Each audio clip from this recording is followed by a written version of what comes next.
had a chance to get an early impression when I prepared for the graduation ceremony presentation that I made in 2021, and I saw the great successes of the students who've been studying here, who gained their PhD or were undergraduates here. But after being approached to be on the governing body, it was really fascinating today and in the earlier meeting, this was my second meeting, first in person, to see just what incredible progress has been made over the past 7 years. This is my first visit to the campus, and it is stunning. It's a very beautiful campus. The speed with which it's transforming in front of our eyes is quite remarkable. And you can see the potential, you can see the direction that the campus is taking in terms of what will become one of the most beautiful campuses in India, indeed in the world, in the coming years. But of course the campus is the skeleton, the infrastructure. It is the people who flesh out that skeleton. It's the people who give a university its real purpose. And it was great to see an early engagement with the faculty and students here at SRM AP. And I was very impressed with the quality of the research, the impact of the research, the productivity of students and faculty here is very impressive indeed. The one message that the governing board gave today to leadership and to faculty here is you are making great progress, but it will take time, and don't beat yourself up if you don't think you are at the level of Harvard or Oxford at this point, because Harvard is nearly 400 years old, Oxford is 900 years old, you are 7 years old, and so it will take time. And you say, what are the parameters? What are the metrics, the measurement? You know, really, first, foremost, beginning and end is a commitment to excellence. A commitment to excellence in faculty recruitment, making sure you get the very best faculty possible to be your teachers and your researchers here. That in turn will then lead to a strengthening in the excellence, the quality of the students who want to come to study and do their research here. And so I think for me, that commitment to excellence in every single thing you do, but especially recruitment, is critical. And then everything else will follow. In pedagogy and how we think about engaging with students, teaching, of course it's changing. The internet, a couple of decades ago changed dramatically. Now we're dealing with AI and ChatGPT and how that should be properly engaged with as a pedagogical tool. And that's a healthy debate, it's a healthy discussion. You know, I was the Vice Chancellor of Oxford, and I always I love to tease people who would tell me that universities are passé. You know, universities will be blown away by online teaching, by MOOCs, as they were called in 10, 15 years ago. And I used to say that Oxford was already 300 years old when the previous information revolution took place, and that was the printing press. And it was a very bad thing, the printing press, if you were a person who hand wrote books and you lost your job. But universities did a pretty good job in embracing the book.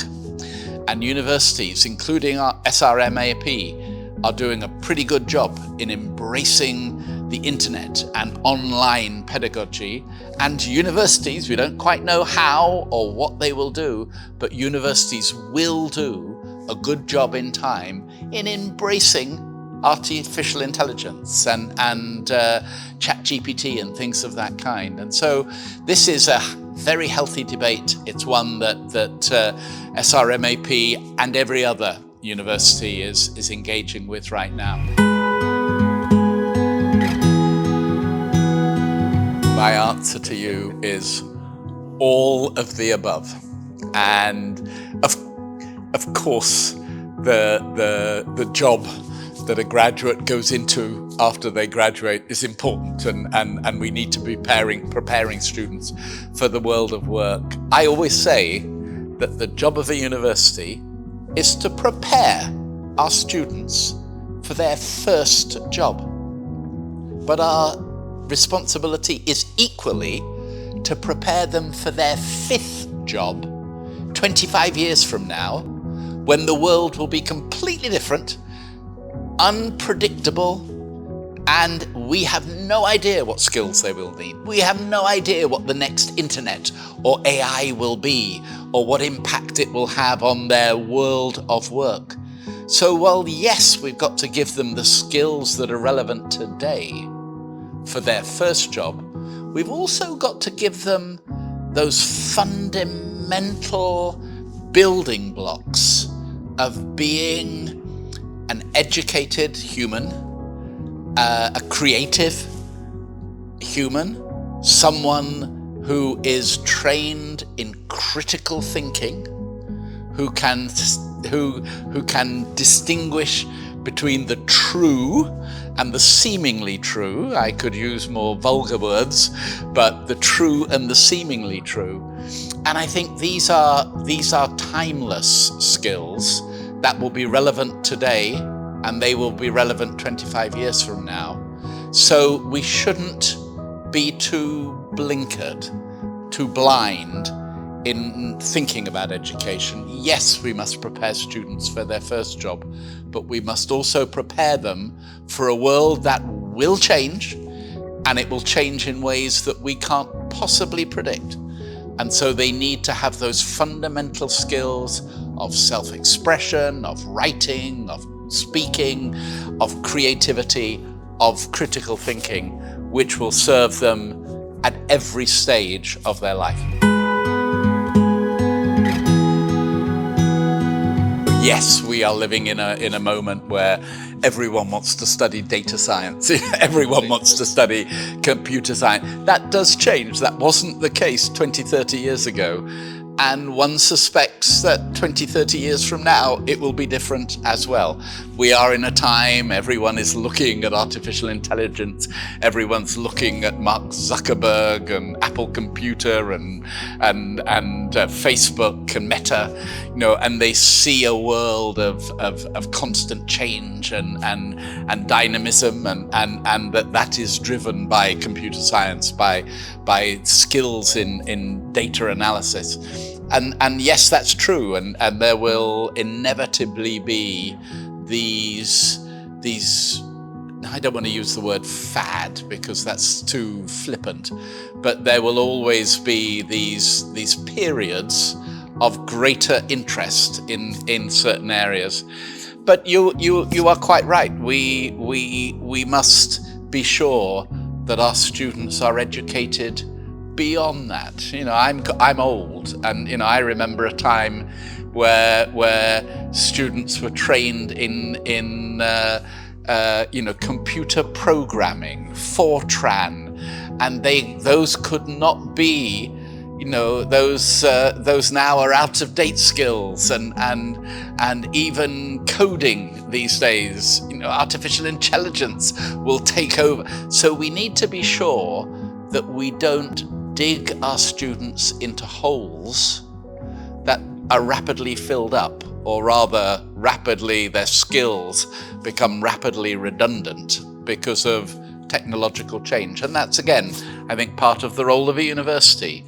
The reason we talk about great literature, the reason we talk about world history, is to remind our students that there is a purpose to a university, which is to engage them as thinkers, to develop in them a life of the mind, because they will live a long life. I very much hope the recent graduates, the future graduates of SRM AP, they will live long lives into their 80s and 90s, and engaging with the world of ideas, the world of literature, the world of art, the world of music, the world of science.